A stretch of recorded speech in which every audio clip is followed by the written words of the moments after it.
প্রিয় দর্শক, বাংলাদেশে এখন প্রতিটি ঘরে ঘরে খোঁজ করলে একজন করে ডায়াবেটিক্সের রোগী পাওয়া যাবে। অলমোস্ট 60% মানুষই কিন্তু ডায়াবেটিক্সে ভুগছে।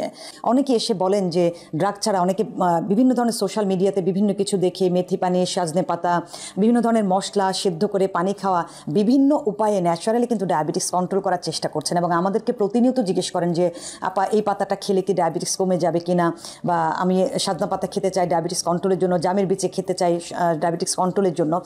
যদি দেখা যায় যে এরকম অসংখ্য হার্বস দিয়ে আপনার একটা প্রোডাক্ট তৈরি হলো, অর্থাৎ ডায়াবেটিক্সকে কন্ট্রোল করার জন্য বিভিন্ন ধরনের হার্বস দিয়ে তৈরি করা হয়েছে, এটি একজন প্রি ডায়াবেটিক বা যিনি টাইপ 2 ডায়াবেটিক্সে ভুগছেন দীর্ঘদিন যাবৎ বা একদম কন্ট্রোল করতে পারছেন না, তাকে বলবো একেবারেই আপনার ডায়েটটাকে মেনটেন করে তার পাশাপাশি আপনি এটাকে খেয়ে দেখেন ডোজ অনুযায়ী। সাধারণত প্রোডাক্টের তেমন কোনো সাইড এফেক্ট থাকে না, কারণ এটি একেবারে ন্যাচারাল হার্বস থেকে তৈরি করা হয়। সো বিভিন্ন ধরনের হার্বস আমরা ডায়াবেটিক পেশেন্টরা খেয়েই থাকি, কিন্তু এটি যখন একেবারে সব ধরনের হার্বস দিয়ে মিলিয়ে আপনার জন্য তৈরি করা হয় তখন কিন্তু আপনার স্বাস্থ্যের জন্য উপযোগী এবং আপনি সহজেই ডায়াবেটিসকে কন্ট্রোল করতে পারবেন।